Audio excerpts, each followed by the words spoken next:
Let's talk about Georgetown's essays. Okay, the first thing you want to do when preparing for an essay is remember to do it left. If you've been working with MBA and Beyond, then you and your consultant have already strategized which anecdotes or stories are going to best highlight your brand. So this part is actually going to be a little bit easier for you. However, writing an essay is still never easy. Now with Georgetown, they have 3 optional essays. So you can pick an essay and it's between 300 and 350 words. And again, this is your opportunity to use your strongest story that best represents, your character, purpose, goals, that best shows your alignment with Georgetown. So let's talk about essay prompt 1. So in essay prompt 1, they're highlighting principled leadership. So Georgetown wants they're going to be placing a strong emphasis on principled leadership. And they want you to describe a time when you've led a team in a professional environment. So again, remember that professional. They're not necessarily asking about, volunteer work or anything. So make sure to emphasize that. And they want you to talk about when you've implemented a new idea or process, what kind of leadership characteristics you were utilizing, what you could have done to be more effective. Remember that piece.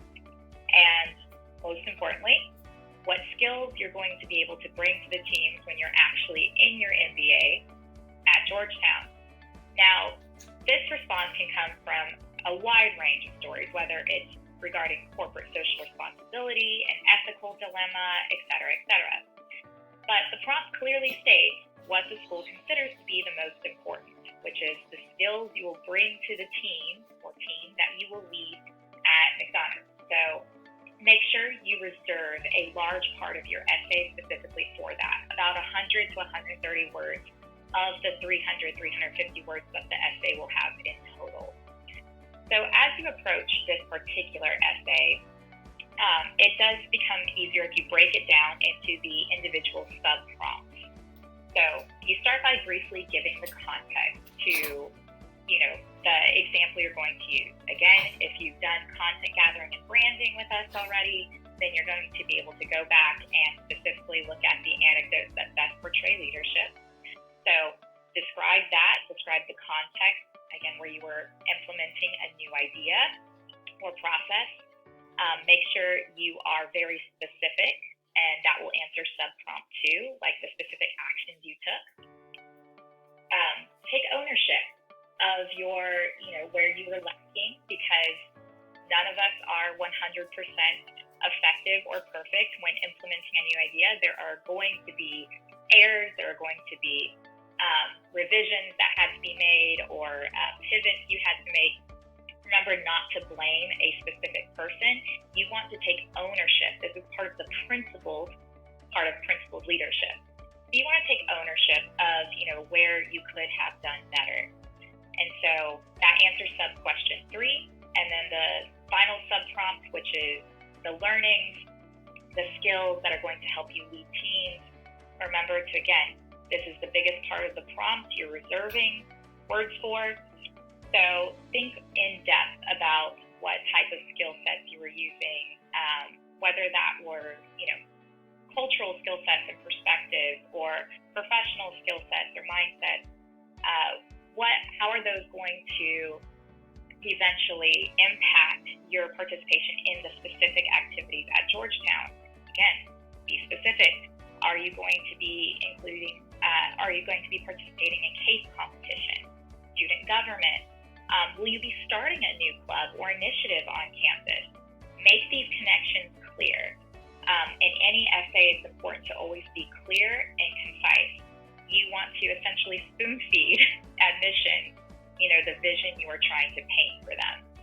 You don't want to have to make them guess. Okay, so that's essay prompt 1. Now let's talk about essay prompt 2. So for this one, Hoyas for the Common Good, it says Georgetown embodies the ethos that people and organizations can and should contribute to the greater good.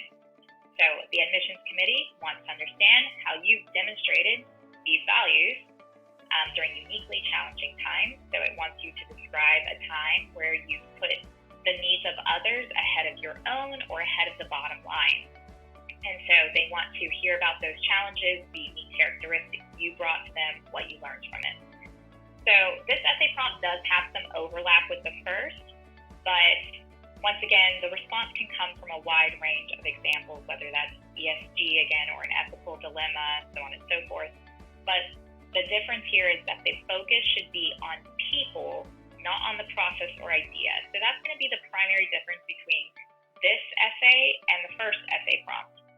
The first essay prompt focused on the process, the idea, and yes, your skill sets as well. But this one is focusing on people, how you essentially are aligning yourself with other people and their needs.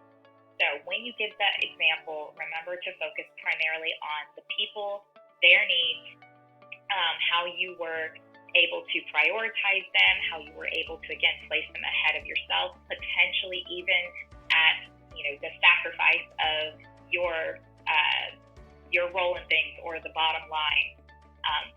Georgetown really emphasizes, again, like global perspectives, things like that. So if you want to include how potentially there were differing perspectives, differing needs due to, cultural or differences along those lines, emphasize that. But remember, people, not process or idea. So for essay prompt number 3, all right, the Georgetown community. So they're a diverse global community. They want to understand the contribution that your personal background is going to make to their community. So they want you to address any obstacles, challenges you've overcome, educational, familial, cultural, economic, social experiences that have helped shape basically who you are, your educational, professional goals, or how your background or activities, again, are going to contribute to their community. So this essay choice is very flexible, and a lot of people may want to answer this prompt for that reason, but be careful. Just because something is flexible doesn't necessarily mean it's going to be the best prompt. People can get stuck because they don't focus on the right things when answering a prompt that is this open-ended. So when you are thinking about this prompt, again, work backwards. Think about which anecdotes, which stories, which examples best emphasize your brand. See if they fit into this prompt. Take it one by one. So it kind of breaks things down into 3 separate categories: obstacles, experiences, background.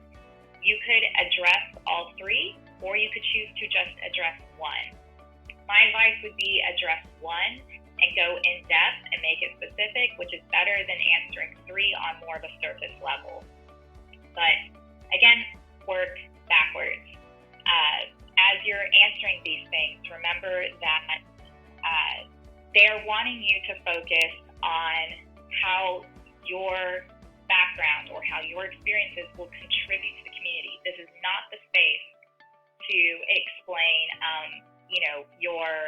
a low undergrad GPA or GMAT or something like that. This is not the space for that. Now, if you're coming from, again, a background of mental health issues, or, you were in a low-income community and it really limited your opportunities, you have to be able to tell them how that perspective is going to enhance your participation or what you contribute to the community. So if you can't make that connection of how it enhances or contributes, then it doesn't belong in this prompt and it belongs in a different part of the application. However, they are giving you, again, a very open-ended prompt, so feel free to choose whatever you think makes you stand out, whatever you think areas you'll be able to contribute in the most, and then choose the anecdotes or the stories that best emphasize that. Again, my advice would be to go and answer one, not all 3. But obviously, that is probably something you should strategize with your consultant.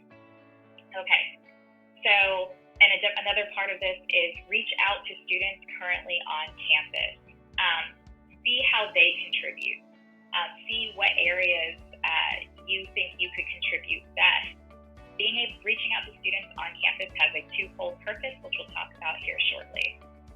Okay, so those are the Georgetown essays, but I want to give you some other tips for Georgetown in general. First, they're very focused on international exposure. So you're going to be asked questions at some point, maybe in the interview process, et cetera, about how do you plan on being involved with or contributing to the global community at Georgetown.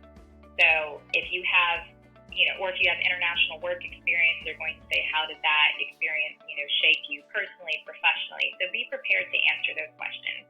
If you don't feel like you have a lot of international exposure, again, chances are you do. You just haven't really been able to go in depth. And if you have worked with MBA and Beyond and you've done content gathering already, that's where we would have gone more in depth on your international or global experiences and really shown you how to flesh out those examples. Also, to emphasize fit with McDonough, like all schools, they really value whether or not you want to go there. So you're going to be asked questions like, if you get into all the schools, how are you going to decide which to attend? So it's important that you are emphasizing that your criteria on how you will select your schools aligns with what McDonough is offering. So that's going to be a big deal. Fit's a big deal to all schools. The Refer a Hoya program. So current students or alumni can refer applicants to the MBA class. So if you know someone on a deeper level that attends or attended Georgetown, ask them if they would recommend you, because you'll get priority interview consideration, a one-on-one informational interview with the Dean of Admissions, and an application fee reduction. So again, they really value the referrals of their alumni and students in their MBA program. So make those connections, network, and that could really increase your chances of your application getting higher consideration. And then finally, connect with current students. I said this earlier, I'm saying this again, connect with current students and AdComs or admission committees. Students are very receptive and honest about their experiences. And Georgetown does a lot of in-person events internationally. There are usually, again, coffee chats, happy hours that admission committees will advertise, like on their websites, or if you're on their email list, they'll email you about these opportunities. And so you can join these and, potentially be able to even interview with people locally. So network yourself, get involved, and this will help you, again, in your essays. It will help you emphasize fit. It will help you emphasize where specifically you're going to be contributing to the community. And it'll let you know what kind of, anecdotes that you really want to use to, again, highlight fit and also highlight your own strengths of your specific brand. So that's Georgetown, and I hope you've gotten some good tips, and I wish you all